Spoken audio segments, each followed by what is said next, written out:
Hi everyone, it's Dave here, and I hope you're having a good day so far. Do you know if someone said to me, encapsulate our age? And when I say our age, maybe the last 10 years, 20 years, last 20 years, encapsulate our age within an image, within a picture. It came to me today what the answer to that question would be. And I will tell you what it is in a minute. Now, if it was encapsulate the last year, that image would be a line of shoppers waiting in the pouring down rain outside a supermarket, heads bowed, wearing a mask, standing in little circles. Or it may be simply a mask discarded in the middle of the countryside, which sickens me anew every time I see it. But forget about the last year. What image is it for me that encapsulates, describes, represents and symbolises the last 20 years, the last 2 decades, which for me has been marked by a real demise in societal values and by a mental illness, a brainwashing of sorts. That image would be, and this is by no means meant as a criticism, it's simply an observation, and I'll explain why. That image would be a house with a garden that's been ripped up and replaced by a tarmac driveway, with a brand spanking new gleaming car outside. That would be the image that I would choose. And it just came to me today when I was walking around my local area. And I think it is something I've noticed before, but it struck a chord with me and kind of resonated with me in that symbolic way.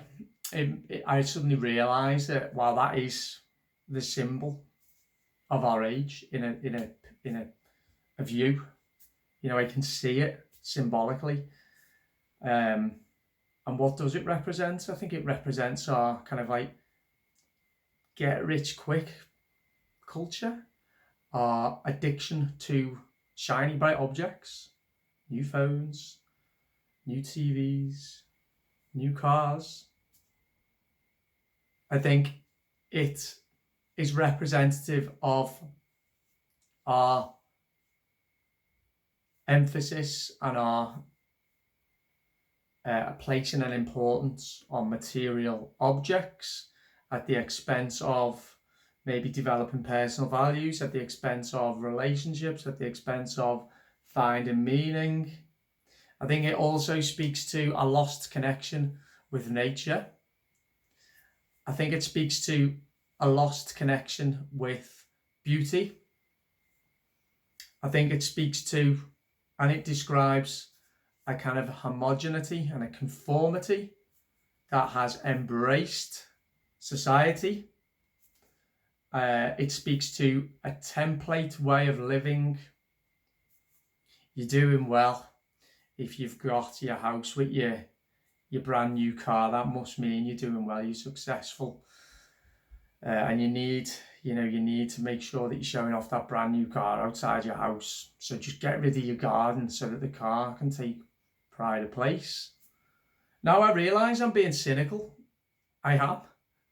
I'm trying to be satirical. I'm trying to find the meaning behind this though, because it's amazing when you truly open your eyes up to the world. You can look at anything and you can see what it is on the surface, and then you can unpeel and see what's the significance behind what I'm seeing. What's the depth of meaning behind it? And it's fascinating. And I continue to be fascinated, as depressed as I am. Not depressed. I'm not depressed, but as disturbed as I am mentally. I'm not mentally disturbed. That's the wrong way of putting it. As perturbed as I am by the mentally disturbed ways people are behaving at the moment. I find them fascinating. I find society fascinating. I find it a fascinating period of time that we're living in, albeit one that, you know, as someone who hasn't completely lost their mind, it can be a curse on many days. But yeah, for me, it's that image of the, the row upon row upon row of houses where the residents have chosen to strip out their lovely green grass and their pretty flowers and their plant pots and just replace it with this beige or brown or insipid grey brickwork or just tarmac, and just park the car there. I mean, how sad is that? It is really sad, isn't it? And because there's nothing that's so quite, it's lovely to see a nice garden full ablaze with colour, lush green grass. Obviously it attracts the nature, attracts the bees and the local bird life, and particularly for families, I think, growing up, for their children to experience that like I was able to when I was a child, and to nurture and develop that connection with nature that is so essential, and that we have been brainwashed in our wealth and status and material obsessed society, image obsessed society. We've been brainwashed into believing is not important, or that there are things that are much more important. It's really sad. It really is. I see just in my local area some new residential developments where, obviously the demand for gardens isn't even there amongst, probably particularly, I'm assuming, mostly younger people now who are buying these houses or renting these houses. Like I say, a kind of like a depressing, rigid conformity, just kind of all melted into this homogenous residential sprawl, which doesn't necessarily look bad. The houses are nice, but where's the greenery? Where are the gardens? Where are the flowers? I always thought that England was a nation of gardeners, and it is still to a large degree.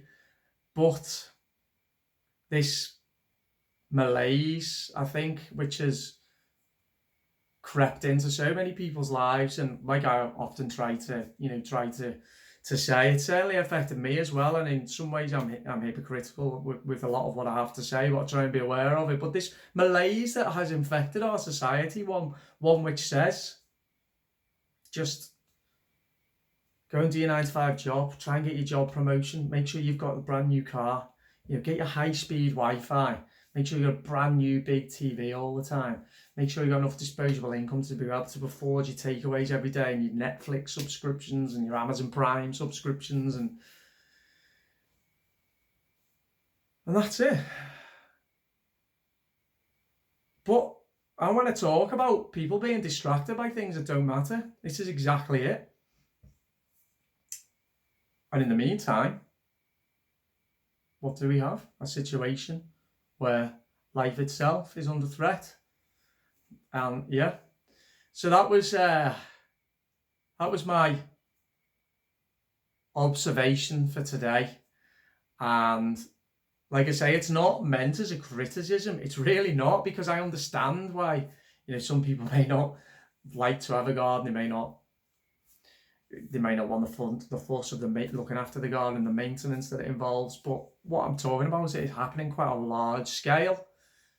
It doesn't seem to be a priority for many people to have a garden, which would, you would assume it's not a priority for them to connect with the outside world, with nature, with what is really, really important in life.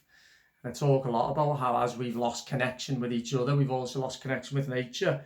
And because we've lost connection with nature and with each other, we've lost connection with ourselves. We become so confused about who we are as individuals in this God-forsaken society, because we're losing all these connections all the time. And the question is, are enough of us aware of that? And do we want to re-establish those connections? And in doing so, what will that look like? Surely, starting off with a garden might be a good place. Anyway, do let me know what you think of what I've had to say. Don't forget to subscribe to The Imperfect Individual. If you like someone getting on their soapbox lecturing every day, then, because that's what I do, then subscribe. No, but in all seriousness, I try to I try to remain humble myself and always realise where I'm part of the problem. But I just find what I see so fascinating, and I like to peel off the different levels and the different layers of meaning, and just see what I can unearth and what it says about us as a 21st century Western confused world in revolution. So there we go. Anyway, I'll speak to you soon, and have a great rest of the day. All right, bye bye.